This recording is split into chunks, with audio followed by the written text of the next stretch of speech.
This is a video on how to use Casey's rule to factor quadratics.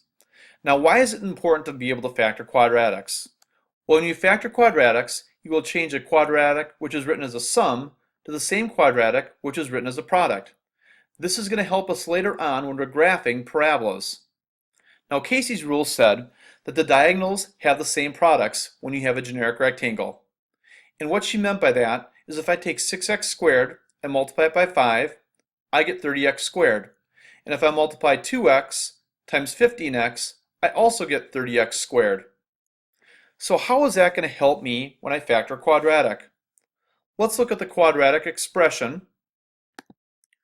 And this quadratic expression is going to be 2x squared plus 7x plus 3. Well, I've kind of noticed a pattern here. All the time when I make my generic rectangles, I'm getting my x squared number down here in the bottom left-hand corner, and my constant in the upper right-hand corner, and these two pieces are both my x pieces. These are my x family right there. So if I have this problem, I'm going to put my 2x squared down there in the bottom left-hand corner. I'm going to put my constant up in the upper right-hand corner, and I know that these two boxes are going to add up to my middle piece, just like the 2x plus the 15x was equal to my middle term, or my 17x. Now, how is that going to help me? Well, I know the product of these two boxes is 6x squared. And since I have Casey's rule, I know the product of these two boxes also has to be 6x squared. But I know that these two boxes are going to add up to my middle term, or the 7x. So what I'm going to use is a diamond problem.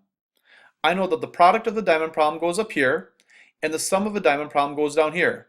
These two pieces are going to be what adds to or multiplies to these different products and sums. So if I'm doing this problem, I'm going to make a diamond problem, and I know that my product of these two boxes has to be 6x squared by Casey's rule. But I know that my sum of these two boxes has to be 7x, because that's the middle term, and these two boxes are always adding up to my x term. Now I know that I have a product of 6x squared and a sum of x. Since I have a sum of x, I know that both of these numbers that I'm going to put in here have to be from the x family. Well, I know that 6 times 1 is equal to 6, and 6 plus 1 is equal to 7. So I know that these two numbers have to be 6x and 1x, because 6x plus 1x is equal to 7x, 6x times 1x is equal to 6x squared. So let's put those in both boxes, and it doesn't matter which box I put them in. I put the 1x here and the 6x there, but I could have done it the other way and I would have gotten the exact same answer. In the bottom row, I can factor out an x, because a factor of 2x squared and x, or 1x, is just going to be x. If this length is x and my area is 2x squared, this length has to be 2x.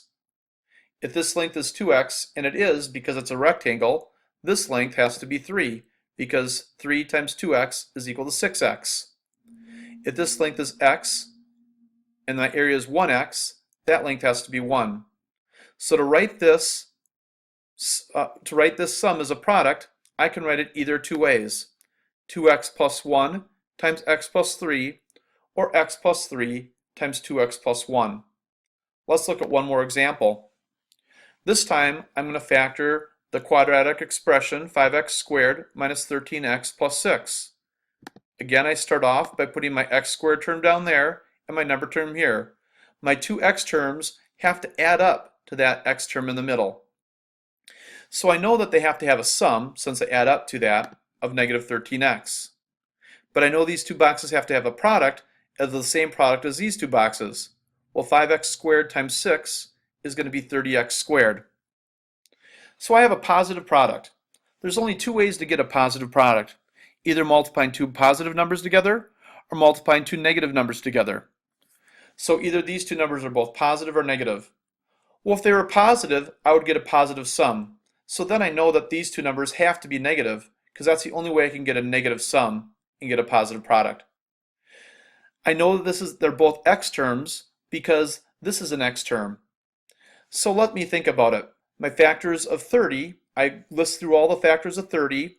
They both have to be negative, and they have to add up to negative 13.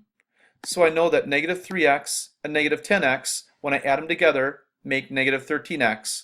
but when I multiply negative 3x and negative 10x, I get a product of positive 30x. I'm going to put these two numbers in my diamond problem into these two boxes.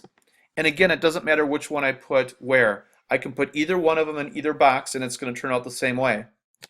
In the bottom row, I have 5x squared and negative 3x. So I can factor an x out of my bottom row.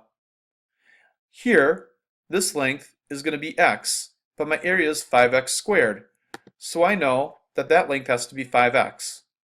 If this length is 5x, and it is because it's a rectangle, and my area is negative 10x, this length has to be negative 2. If this length is x, and my area is negative 3x, this length has to be negative 3. So I can write this product one of two ways. I can write it as 5x minus 3 times x minus 2, or, and I can write the same answer, I can write it as x minus 2 times 5x minus 3.